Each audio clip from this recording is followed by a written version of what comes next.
परमात्मा को जानकर उस परमात्मा से लौ लगाना चाहिए। अब मेरे लिए आदेश हुआ है कि मैं भी कुछ विचार आप लोगों के सामने प्रस्तुत करूं।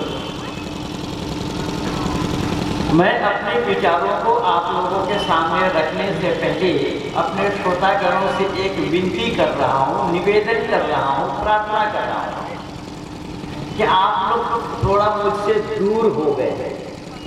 अगर कुर्सी का मोह छोड़ करके सामने आकर बैठने का प्रयास करेंगे तो मैं आप लोगों को भाव विभोर कर सकता हूँ, इतना भरोसा मैं अपने ऊपर रखता था।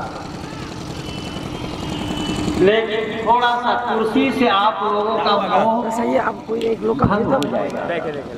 रिकॉर्डिंग बनाना और आजकल लोग कुर्सी छोड़ना नहीं चाहते। महनपाल जी का है कैमरा, जिनको मिल गया है कुर्सी सामने से बना, सामने पीछे से कुछ लगा, वो उस कुर्सी से ऐसे चिपकने लगे हैं सेंटर से कि मान लीजिए जैसा फेविकॉल के द्वारा उनको चिपकाया गया है। जो सामने जाता लियो। और ये पूरा किस्सा कुर्सी का ही है। लेकिन इस कुर्सी को लोगों ने जानने का, समझने का प्रयास नहीं किया है। सच्चाई ये है कि ये कुर्सी नहीं है, बल्कि इसको कुर्सी कहा जाए तो कोई गलती नहीं है। कुर्सी यानी एक तो रस्सी और उसमें भी कू यानी गलत, तो गलत रस्सी से चिपकने वाले लोग सही हो सकते हैं क्या? इसलिए हमारी ऋषि मुनियों ने हमें उपदेश दिया है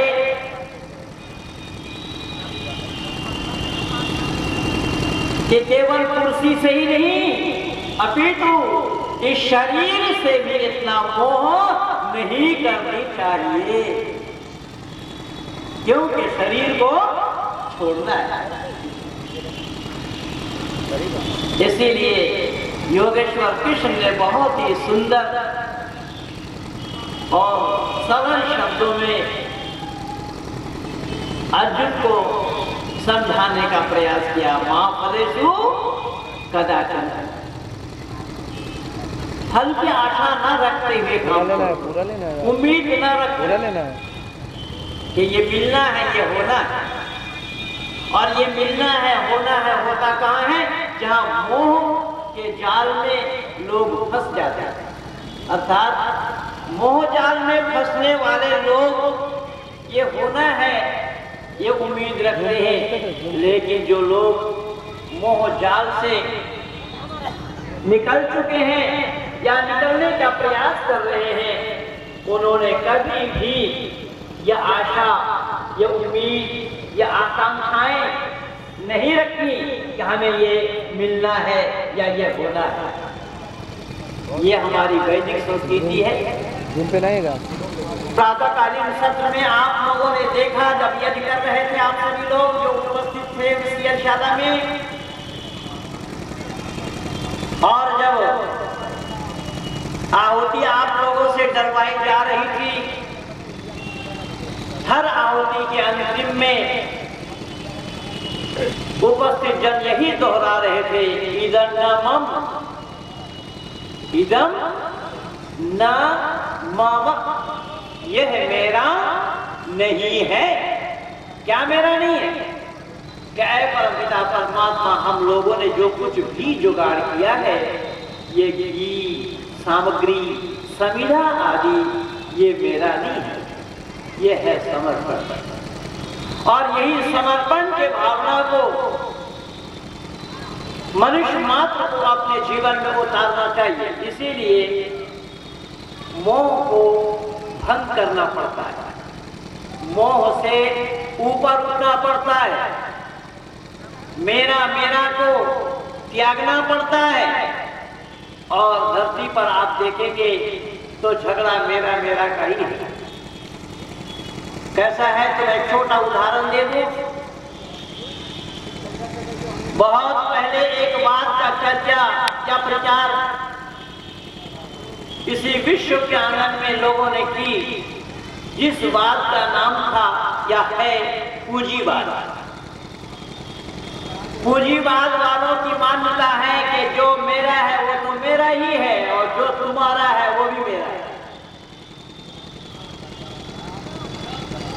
वो हमारे भारत में ही नहीं, अपने विश्व के आंगन में, मानव समाज में ये बात का प्रचार मानव कहलाकर ही लोगों ने किया है। बंधु, अंदाजा लगाना कि मेरा जो है वो तो मेरा ही है, जो तुम्हारा है वो मेरा है। क्या ये काम, ये ख्याल, ये विचार, ये मंतव्य मनुष्य का होना चाहिए? बस वेद इसी को ही रोकता है। वेद कहता नहीं, ये तरीका गलत है। किसी और के धन को अगर तुम अपना समझते हो तो ये ख्याल गलत है। ये मानव का काम नहीं है। मानवता पर कुठाराघात करने वालों का ये काम है कि दूसरे के धन को भी जो अपना समझा। तो पूंजीवाद वालों की इस मान्यता पर चेक देने के लिए या विरोध करने के लिए कोई एक बात का प्रचार आया तो जिसको लोगों ने साम्यवाद के नाम से जाना है। साम्यवाद वालों की मान्यता है कि जो मेरा है वो तो मेरा ही है, जो तुम्हारा है वो तुम्हारा है। लेकिन याद रखना, अगर जरूरत से ज्यादा तुम्हारे पास है तो वो भी मेरा है। अच्छा बंधु, फिर हम थोड़ा सा चिंतन करें इस पर कि किसी के पास जरूरत से ज्यादा है तो उसे कोई लेना चाहेगा तो क्या वह स्वेच्छा से दे देगा? मुझे ऐसा लग रहा है बहराइच में दे देते होंगे शायद। बहराइच में ही नहीं, अभी दुनिया के किसी कोने में लोग देना नहीं चाहते, क्योंकि उन्होंने कमाया आपके लिए नहीं। उनको जेल जाना भी मंजूर होगा, लेकिन देना, जरा लोग को उठाइए, आनंद उठाइए, सर से सर मिला करके बोले कि मैं आया हूँ दिल्ली से। दिल्ली यहाँ से थोड़ा दूर है और दिल्ली तक आवाज पहुंचाने के लिए थोड़ा कस के बोलना पड़ेगा, जोर से बोलना पड़ेगा। कहने का तात्पर्य यह है कि लोगों ने कहा कि जेल जाना तो मंजूर है, लेकिन जरूरत से ज्यादा सामान जो हमने इकट्ठा किया है वो देना नहीं चाहिए। अभी यह ललिता के साथ हो ना, जेल जीव कहीं के जाएगी। केवल जय ललिता नहीं, ऐसे अनेक ललिता और लल्ला के साथ हुआ। लालू प्रसाद जी भी कुछ दिन रह करके आए, आपके पड़ोसी बिहार वाले। तो मैंने निवेदन किया कि साम्यवाद वालों का कहना है कि जो तुम्हारा है वो तुम्हारा है, जो मेरा है वो मेरा है। हाँ, जरूरत से ज्यादा तुम्हारे पास है तो वो भी मेरा है। जरूरत से ज्यादा अगर किसी के पास है, उसे कोई लेना चाहेगा, वह स्वेच्छा से देगा नहीं। लेने के लिए वहां पर भी जबरदस्ती करनी पड़ेगी या करनी होगी। तो जबरदस्ती आप करेंगे तो स्वेच्छा से वो प्राण गंवाना तो उचित समझेगा, किंतु धन का देना उचित नहीं समझेगा। वो चाहेगा कि मेरी प्राण भले ही चले जाए, लेकिन ये जो जोड़ा गया है ये अपने आल औलाद के लिए छोड़ जाए, रख जाए। वो अपना प्राण गंवाना उचित समझता है, लेकिन जोड़ा हुआ धन को वापस देना नहीं चाहेगा। तो साम्यवाद हो या पूंजीवाद, इन बातों में झगड़ा ही झगड़ा है। इन्होंने झगड़ा समाप्त करना ही नहीं चाहा। लेकिन बंधु, आज मैं आप लोगों को एक बात बताता हूं जिसे आप लोग वेदवाद के नाम से जानना।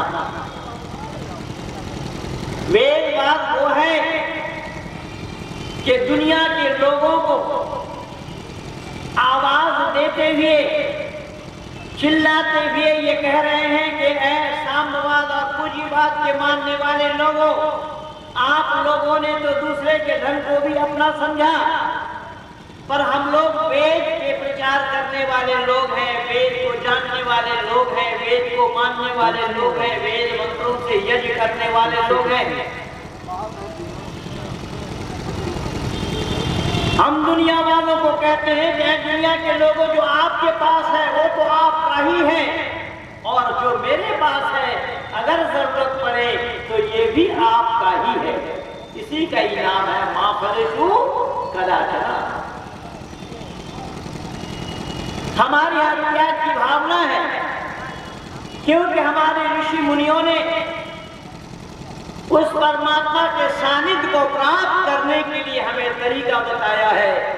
और उन तरीका को बताते हुए ऋषि पातंजलि ने लिखा है, अपरिग्रह, अर्थात जरूरत से ज्यादा सामान इकट्ठा करने वाला कभी भी परमात्मा को नहीं पा सकते। याद रखना, चाहे सन्यासी हो, सन्यासी का बाप हो।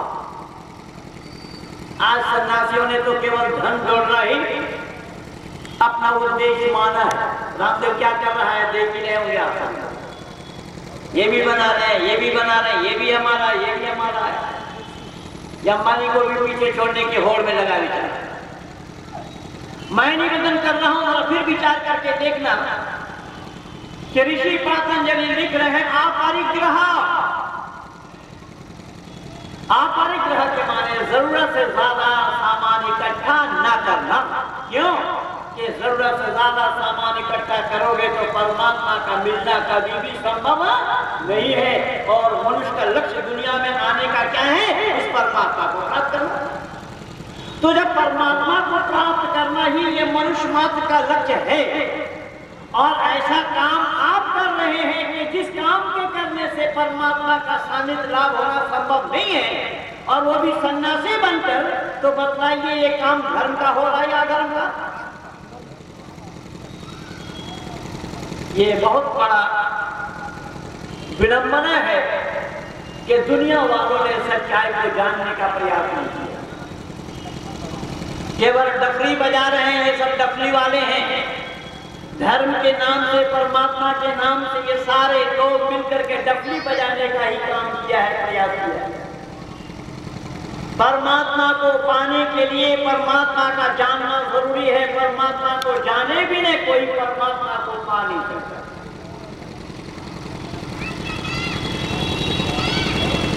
केवल परमात्मा ही नहीं है, किसी चीज को पाने के लिए उसको जानना पड़ेगा।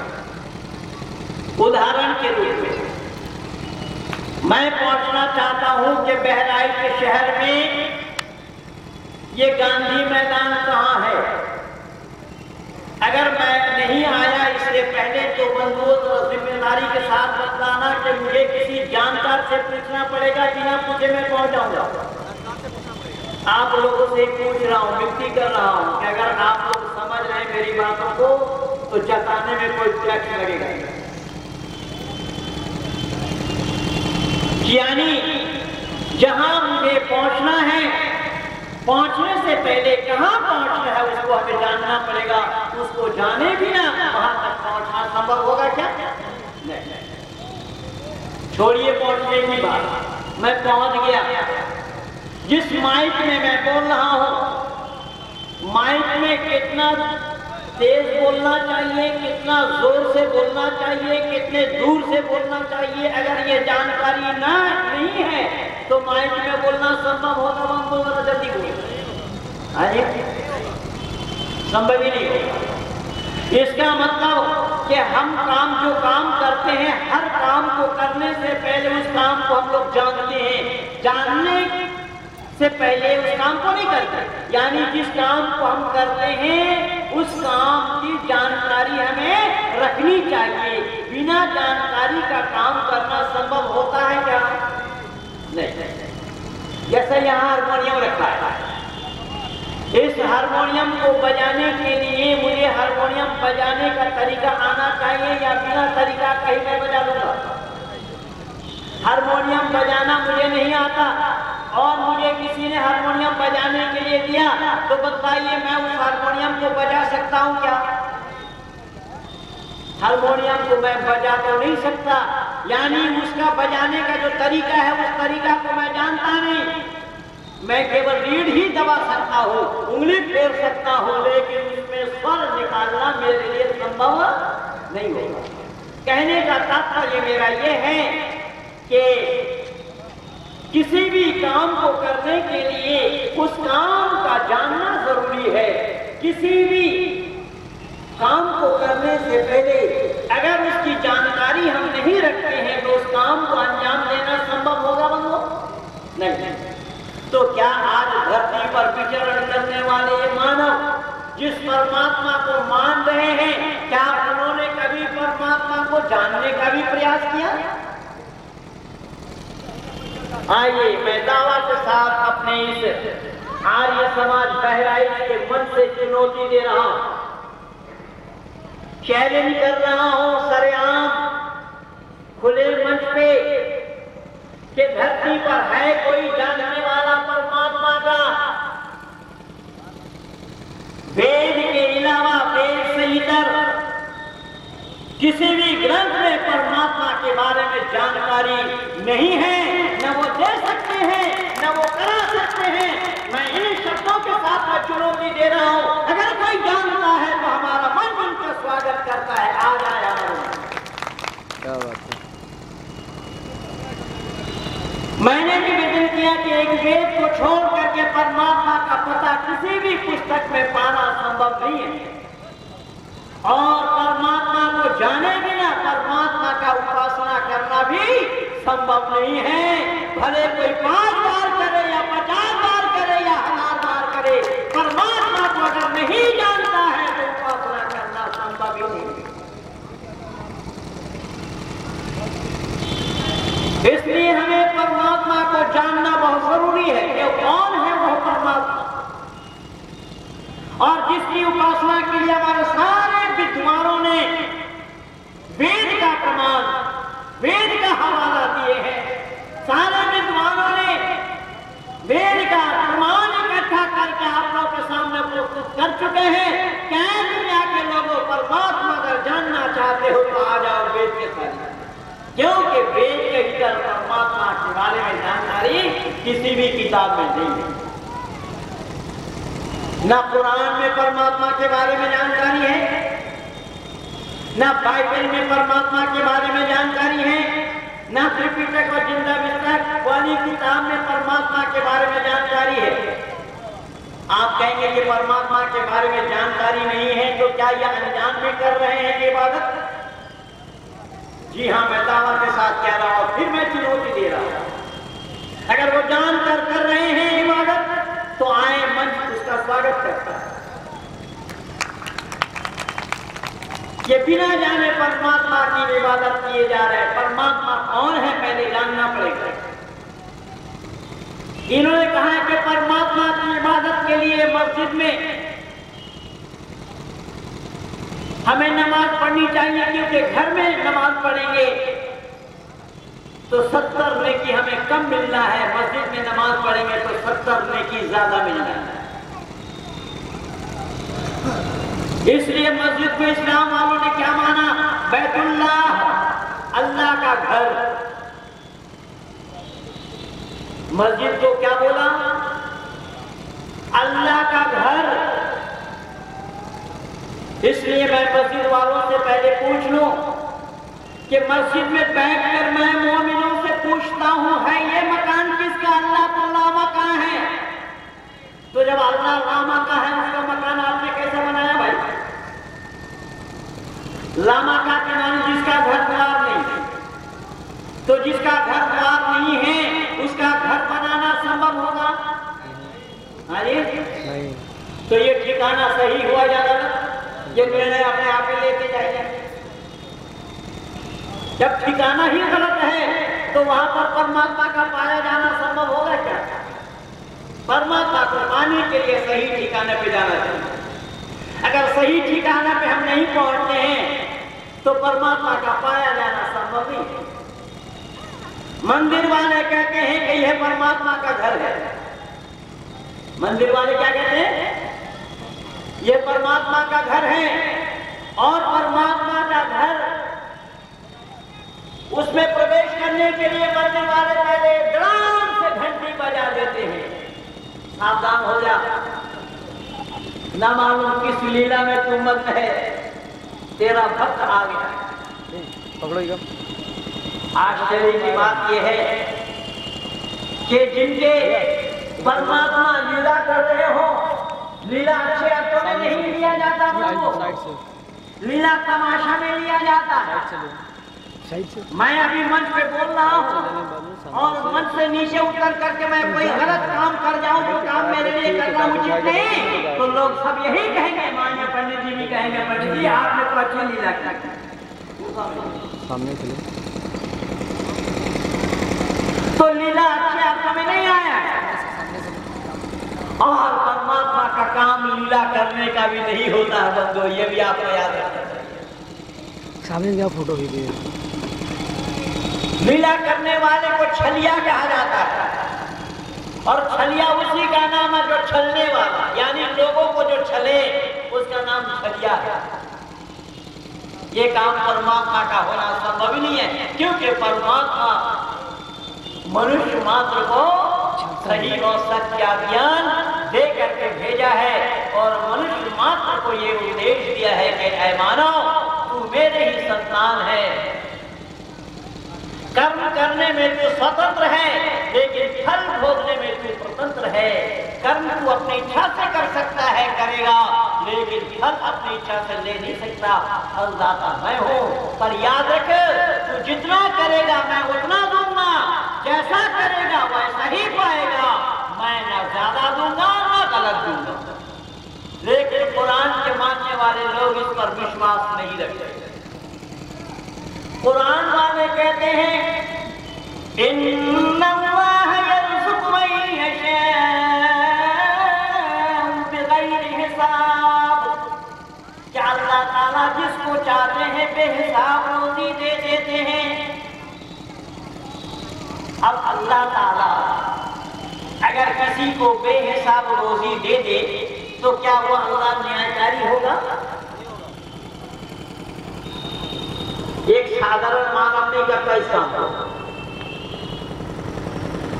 क्या न्याय है? ऋषि लेनन लिख रहे हैं कि कुरान का अल्लाह हिसाब वाला नहीं है। अगर हिसाब वाला होता रोजी भी मानव को हिसाब से देता। अल्लाह को यह कहना ही नहीं पड़ता कि इन्नल्लाह यर्ज़ुक़ु मन यशाअ बिग़ैरि हिसाब। एक दो जगह नहीं, अनेक जगह कुरान में अल्लाह ने जिक्र फरमाया है। मैं अपने पुस्तक में ये सारा इकट्ठा करके दिया हूँ, पुस्तक स्टॉल में लगी हुई है, वहां से आप देख सकते हैं। ईश्वर और अल्लाह में भेद है कि अल्लाह अगर किसी को बेतहाशा रोजी दे दे तो वो अल्लाह न्यायकारी नहीं हो सकते, या अन्याय हो जाएगा।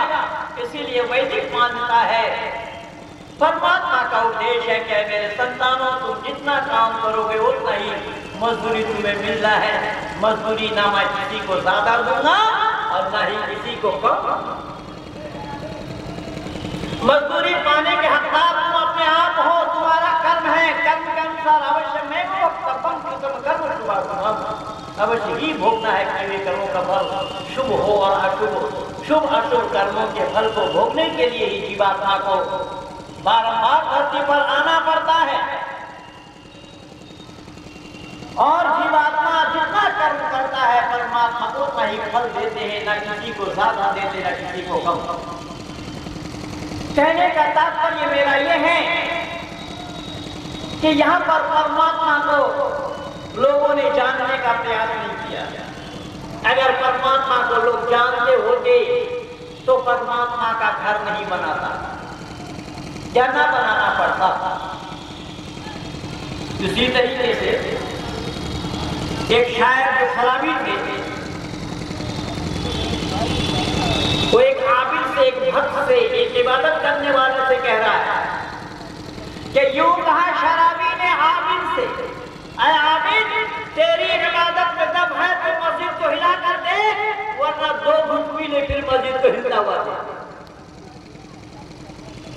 क्या कह रहा है? वो कह रहा भैया कि तेरी बंदगी में वो दम नहीं है, वो ताकत नहीं है, वो कुव्वत नहीं है, वो खूबी नहीं है कि तू अपनी बंदगी के माध्यम से मस्जिद को हिला सके। तेरी बंदगी के माध्यम से मस्जिद का हिलाना संभव नहीं होगा, लेकिन इतना तो मैं जरूर जानता हूँ कि मेरा शराब का तू दो घुट पी लेगा ना, ये मस्जिद ही हिलता हुआ तुझे दिखाई देगा। इसलिए क्या कहा कि यूं कहा शराबी ने आबिद से, ऐ आबिद तेरी इबादत में दम है तो मस्जिद को हिला कर देख या मंदिर को हिला कर दे, वरना दो घुट पी ले फिर मंदिर को हिला हुआ दे। ये केवल इबादत के नाम से ढोंग और पाखंड रचाया जा रहा है, क्योंकि यहाँ पर परमात्मा के बारे में जानकारी नहीं है। लोग जानते ही नहीं है कि परमात्मा है क्या, परमात्मा कहाँ है। कुरान वालों से पूछिएगा अल्लाह कहाँ है, तो कुरान वाले कहेंगे अर्रहमान अर्श इस्तवा, कि रहमान अर्श के ऊपर है। वो अर्श कहाँ है, वो सातवां आसमान। बाइबल वालों से पूछिए गॉड कहाँ है, वो कहेंगे चौथा आसमान पर। और हिंदू घराने वालों से पूछिए कि भगवान कहाँ है, ये कहेंगे क्षीर सागर है। न मालूम इन विचारों ने तैरने के लिए छोड़ा या डूबो दिया। ये दुकानदारी केवल परमात्मा के नाम से लोग कर रहे हैं या चला रहे हैं। परमात्मा को जाना ही नहीं, पाना तो बहुत दूर की बात, क्योंकि परमात्मा को पाने के लिए परमात्मा का जानना जरूरी है। अगर सातवां आसमान पर कहा गया अल्लाह को, क्या अल्लाह सातवां आसमान पर है, तो धरती क्या आसमान से खाली है? तो कुरान में अल्लाह ने जिक्र फरमाया वइज़ा सअलका इबादी अन्नी फइन्नी करीब, जो बुलाता है, जो पुकारता है, सवाल करता है, अल्लाह उसके नजदीक है। लेकिन मर्दों याद रखना कि आज धरती पर विचरण करने वाले मानव एक साथ एक समय में अल्लाह को नहीं पुकार पाते, क्योंकि समय का भेद है, समय का अंतर है। जिस समय भारत के लोग अल्लाह को पुकार रहे हैं, उस समय अमेरिका के लोग बिस्तर में सोए पड़े हैं। तो पुकारने वाले के नजदीक होंगे अल्लाह, और जो बिस्तर में होंगे उनके लिए होंगे सातवां आसमान पर।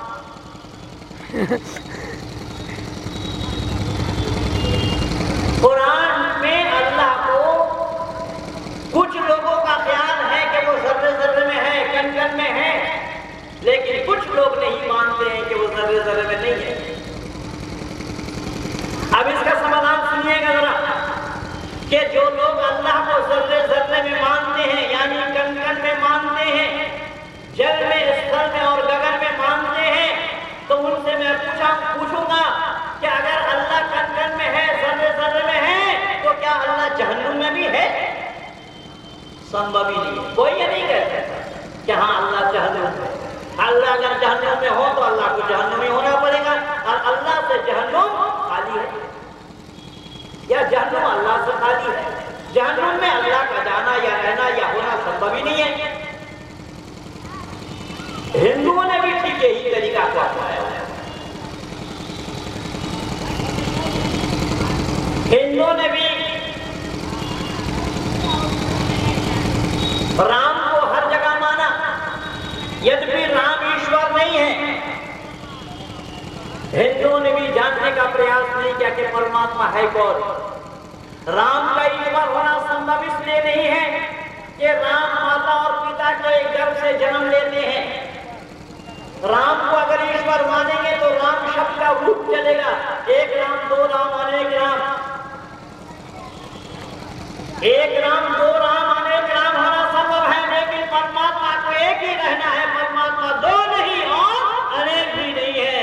इसीलिए वेद मुकद्दस में परमात्मा ने उपदेश दिया है, न द्वितीय न तृतीय चतुर्थ न प्युच्यते, न पंचम न षष्ठः सप्तम न प्युच्यते। यानी वो 10 तक गिनाते हुए कहा है दुनिया के लोगों, वो परमात्मा एक है, वो वाहिद है, ला शरीक है, वो अद्वितीय है, उसका कोई साथी नहीं, कोई शरीक उसके नहीं है, वो एक है, तन्हा है, वाहिद है। वो 2 नहीं, 4 नहीं, 6 नहीं, 8 नहीं, 10 नहीं है, वो केवल एक है। तो शायद आप लोग सोचेंगे कि भाई कुरान वाले भी तो यही कह रहे हैं कि अल्लाह वाहिद है, वहदहु ला शरीक लह। लेकिन भले ही वहदहु ला शरीक लह कुरान वाले कह रहे होंगे, लेकिन कुरान में अल्लाह एक नहीं है। अल्लाह ने अल्लाह को देखेंगे हम शब्द से संबोधित किया है, अंग्रेजी में वी शब्द से संबोधित किया है, और हम बहुवचन में आएगा, एक वचन में आएगा ही नहीं।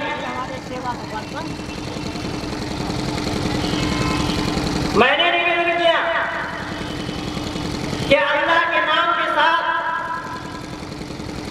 हजरत मोहम्मद मुस्तफा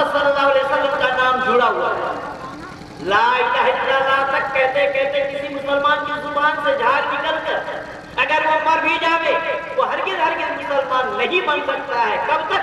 जब तक कि वो ये न कह दे मुहम्मदुर रसूलुल्लाह, अर्थात हजरत मोहम्मद को अल्लाह का रसूल जब तक नहीं माना जाएगा वो मुसलमान बनने का सवाल ही पैदा नहीं होता। लेकिन हमारे यहाँ वैदिक मान्यता ये है कि एको देवा सर्वभूतेषु गुणा सर्वव्यापी सर्वभूतांतरात्मा, परमात्मा एक है, भिन्न और कोई नहीं, उसका कोई साझी नहीं, उसके नाम के साथ किसी का नाम मिला हुआ नहीं है, कोई शरीक नहीं है, वो ला शरीक है। कुरान इससे भी संतुष्ट नहीं, कुरान कहता है वातुल्लाह वातुर रसूल, भैया बीड़ी बाहर जाकर के पिए। कुरान कहता है वातुल्लाह वातुर रसूल, इताअत करो मेरी और मेरे रसूल की। कुल इन कुंतुम तुहिब्बूनल्लाह फत्तबिऊनी युहब्बुकुमुल्लाह व यग़फिर लकुम ज़ुनूबकुम वल्लाहु गफूरुर रहीम। मोहम्मद को पाए बिना कोई अल्लाह को नहीं पा सकता। अल्लाह को पाने से पहले मोहम्मद का पाना जरूरी है। मोहम्मद के पैसे किए बिना कोई अल्लाह को नहीं पा सकता। लेकिन हमारे यहाँ खूबी की बात यह है कि परमात्मा को पाने के लिए किसी बिचौलिया की आवश्यकता नहीं है। राम को पाना जरूरी नहीं है, राम का पाना जरूरी नहीं है, कृष्ण को पाना, कृष्ण का पाना जरूरी नहीं है, क्योंकि ये सारे लोग भी परमात्मा को जानकर परमात्मा को पाने के लिए उन्होंने प्रयास किया था। तो राम को इसीलिए ईश्वर मानना सरासर मानव समाज के लिए धोखा है। राम ईश्वर नहीं थे। राम माता और पिता के गर्भ से जन्म ले रहे हैं। राम धरती पर हमारे और आप जैसे गृहस्थी में आते हैं, शादी करते हैं, संतान उत्पत्ति करते हैं। ऐसे राम को ईश्वर मानना सरासर परमात्मा के साथ धोखा है। लोगों ने जाना नहीं सच को, लोगों ने समझने का प्रयास नहीं किया।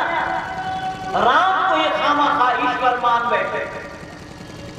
अब ईश्वर को जाने बिना ईश्वर का पाया जाना संभव नहीं है। राम को ईश्वर मानने वाले लोग ये जानना ही नहीं चाहते हैं कि सही अर्थों में कि राम के लिए ईश्वर का होना संभव है या नहीं है। और यहां तक कह जाते हैं लोग कि राम ही ईश्वर थे। अगर राम ईश्वर थे बंधुओं तो फिर मैं निवेदन करूंगा कि राम को अगर आपने ईश्वर माना तो क्या उस राम को नरक में रहना या नरक में जाना, नरक में होना संभव है? राम का नरक में होना या ईश्वर का नरक में होना संभव है? नहीं है, क्योंकि ईश्वर का नरक में होना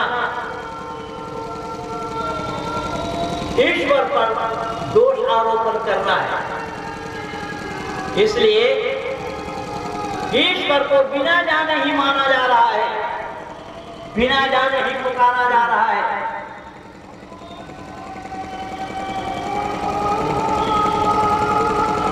अगर परमात्मा को लोग जान करके मानते होते तो आज मानव समाज में ये बखेड़ा क्यों होता? ईश्वर के नाम से ये अलग अलग तरीका क्यों अपनाते? ईश्वर के नाम से झगड़ा क्यों करते? ईश्वर के नाम से एक दूसरे के खून के प्यासे क्यों बनते? ये सारा काम ईश्वर के ही नाम से हो रहा है बंधु। जबकि ईश्वर का काम झगड़ा कराने का नहीं है।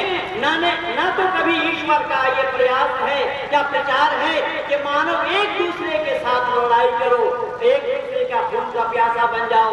ये परमात्मा का उपदेश कभी भी नहीं है। तो कहने का तात्पर्य मेरा ये है कि परमात्मा को जाने बिना परमात्मा का मानना या पाया जाना संभव नहीं है। परमात्मा को पाने के लिए परमात्मा का जानना जरूरी है। अभी हम और आप सब सुन रहे थे बड़े अंदाज से, बहुत ऊंची आवाज से यहाँ पर भी मोहम्मद का रसूल होने की गवाही दी गई है।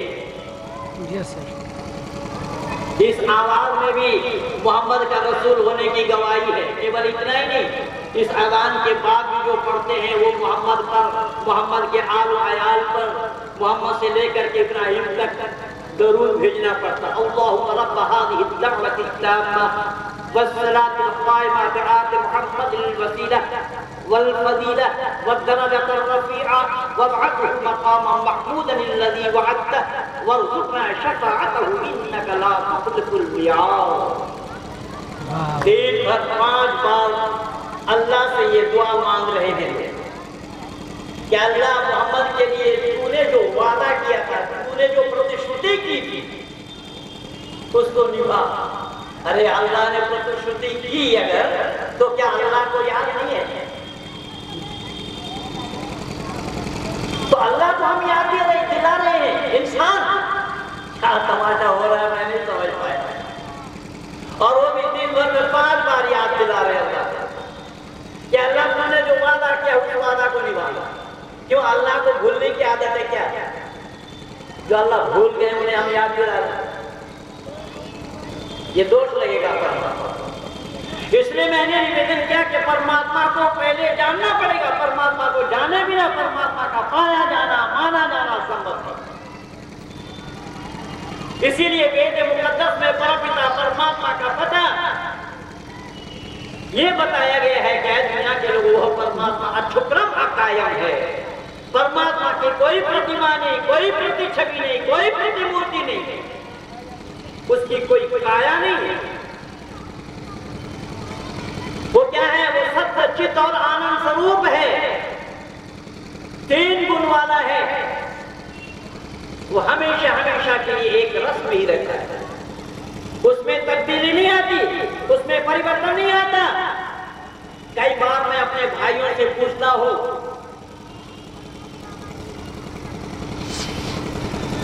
जो लोग नमाज के माध्यम से अल्लाह को राजी करना चाहते हैं। मैंने एक बार मौलाना से पूछा कि हुजूर आप नमाज क्यों पढ़ते हैं? तो मेरे मित्र ने बताया कि मैं नमाज पढ़ता हूं, अल्लाह का अदाब बजा लाता हूं, मेरे नमाज पढ़ने से अल्लाह राजी होते हैं। मैंने कहा मेरे भाई, आपके नमाज पढ़ने से अगर अल्लाह राजी होते हैं तो क्या नमाज पढ़ने से पहले अल्लाह नाराज थे? भाई जब अल्लाह नाराज नहीं तो उसको आप राजी कैसे करेंगे? तो क्या अल्लाह के अंदर में ये तब्दीली आती है? हाँ, अल्लाह के अंदर भी ये तब्दीली आती है। बंदू याद रखा, परमात्मा में ये परिवर्तन नहीं आता, क्योंकि अल्लाह और परमात्मा दोनों अलग है। अल्लाह में ये तब्दीली आती है क्योंकि नमाज मोमिनों के लिए कहा गया है कि अस्सलातु मिअराजुल मोमिनीन, मोमिनों के लिए नमाज मेराज है।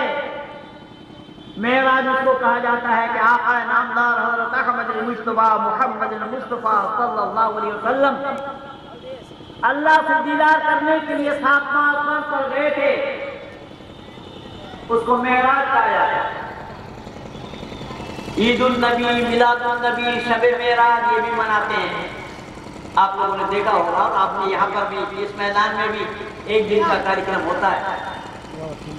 मैंने निवेदन किया, मेरे शब्द पर ध्यान देना कि अगर किसी के नमाज पढ़ने से अल्लाह राजी हो जाते हैं तो पता ये लगा कि नमाज पढ़ने से अल्लाह को नाराज जरूर रहना पड़ा होगा।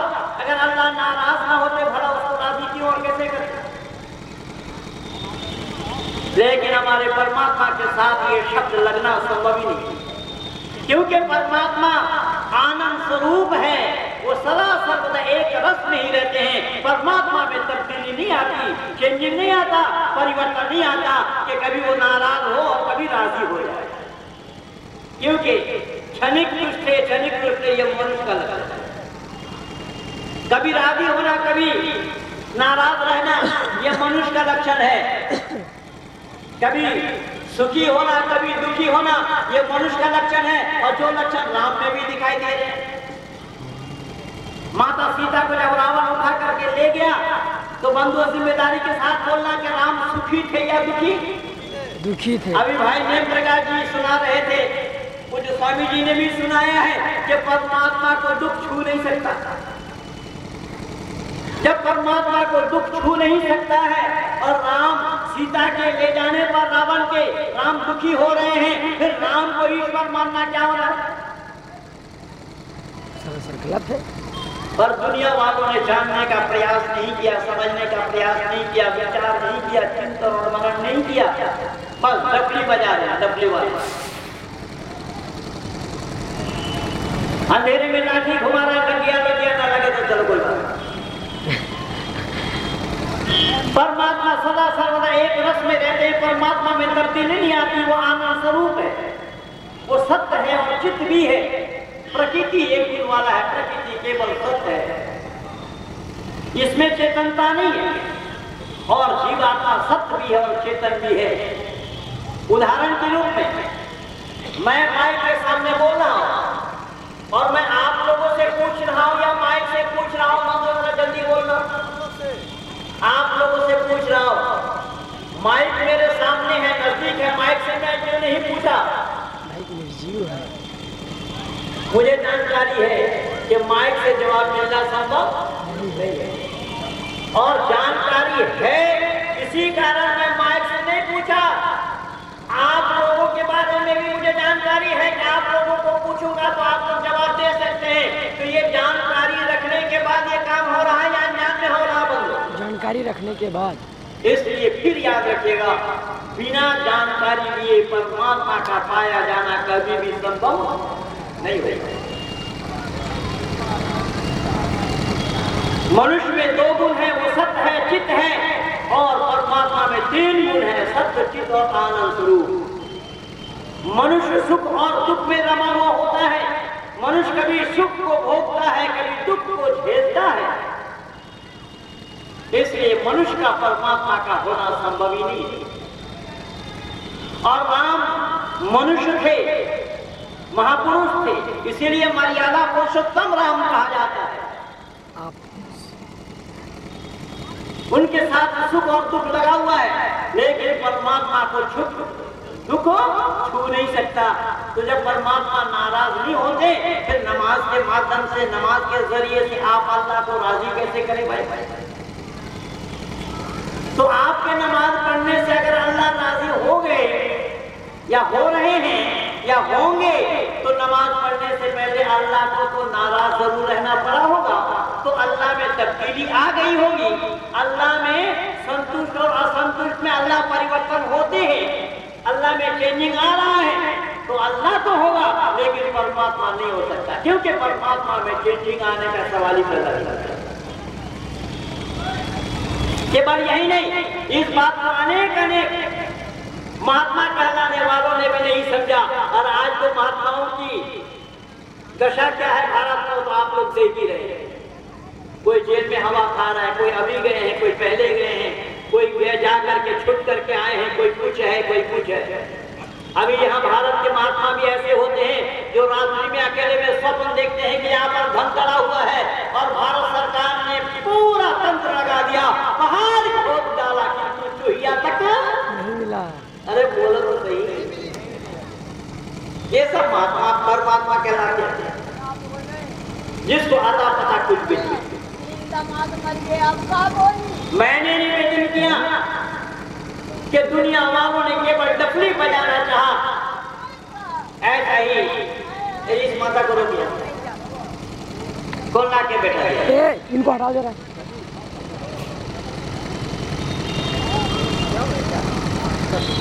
अभी जो रामपाल पकड़ा गया है हरियाणा का, ये कबीरपंथी है, कबीर के चेला हैं, और कबीरदास परमात्मा को जानते थे या नहीं, इंद्रा लुत्फ उठाइएगा।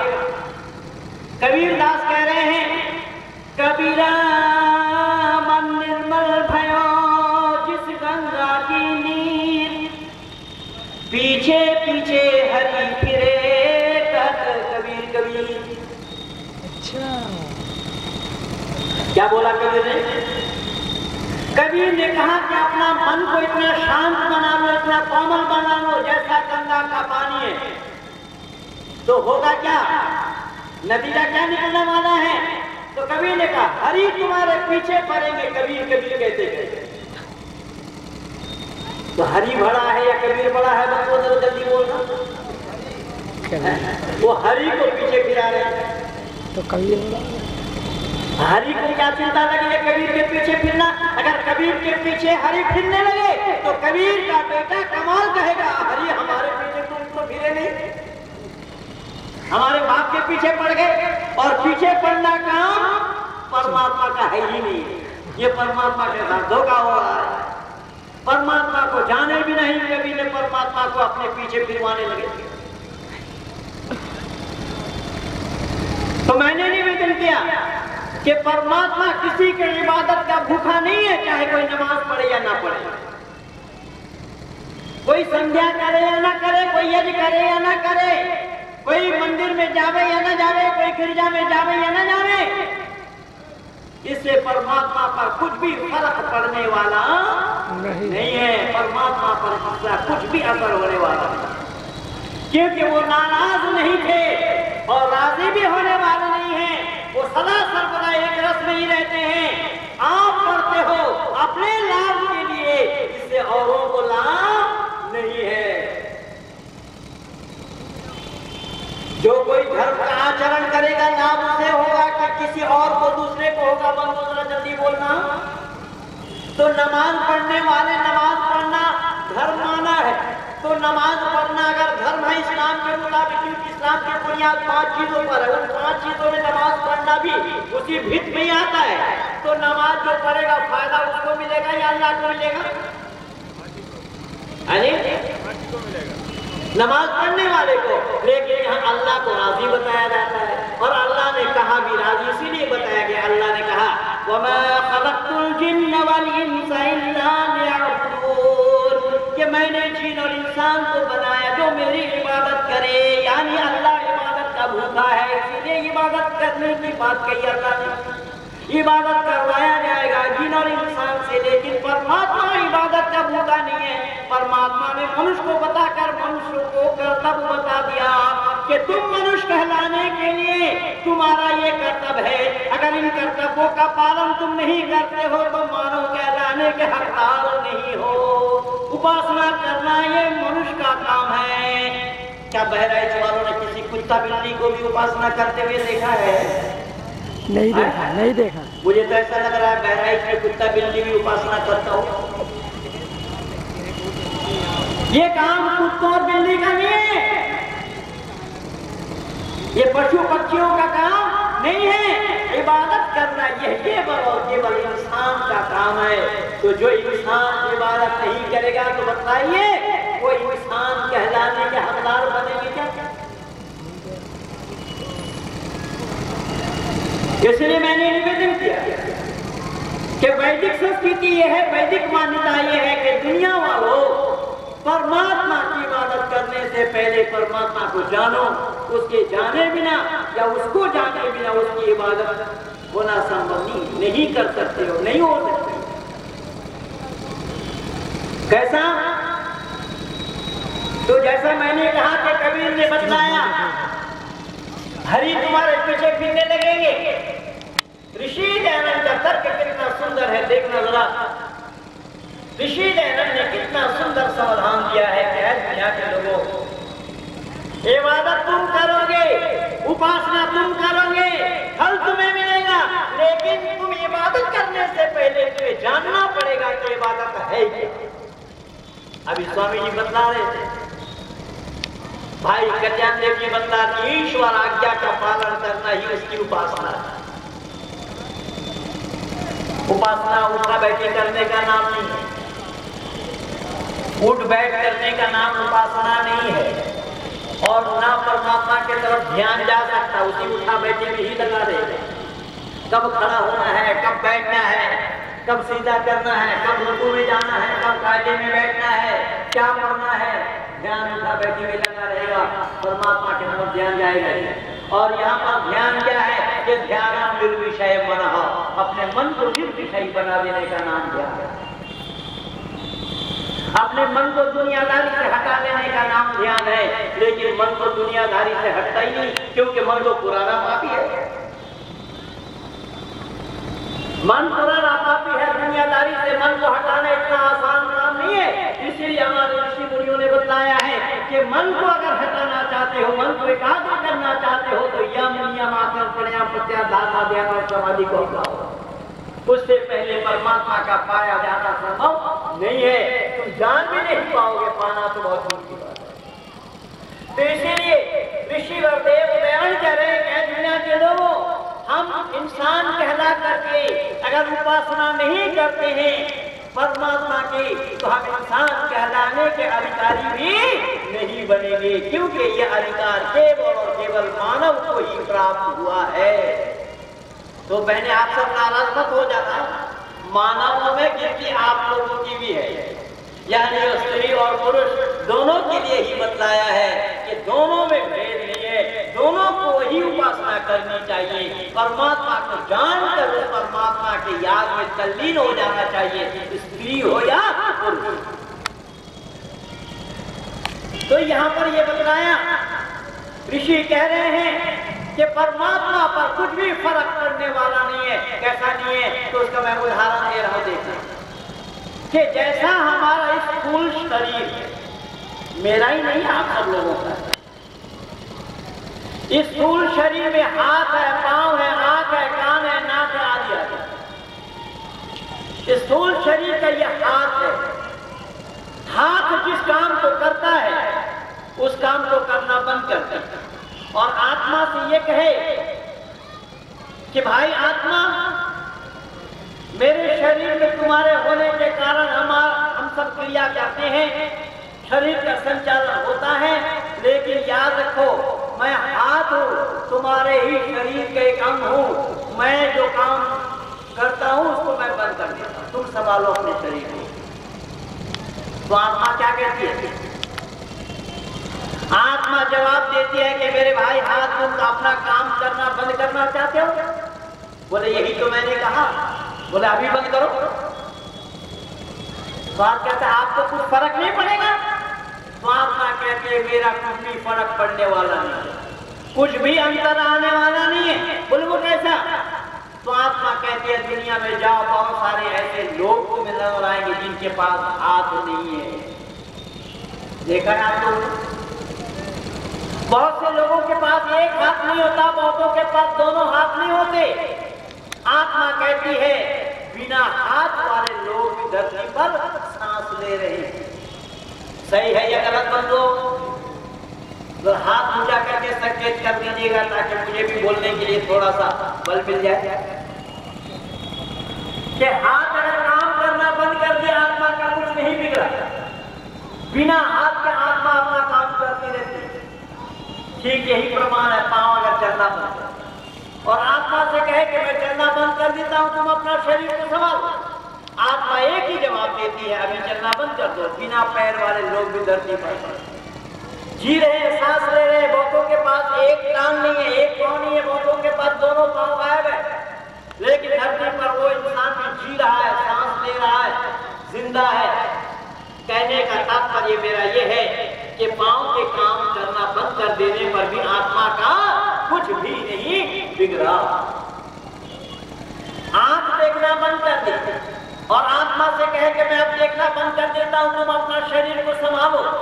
आत्मा वही जवाब देती है कि दुनिया में जाओ, बहुत सारे बिना आंख वाले लोग भी तुम्हें नजर आएंगे। बहुतों के पास एक नहीं है, बहुतों के पास दोनों नहीं, बहुतों के दो गायब है, फिर भी वो जिंदा है, जी रहा है, सांस ले रहा है। यानी आंख के काम करना बंद कर देने पर आत्मा का कुछ बिगड़ा क्या? बंद हो जरा जल्दी बोल दो।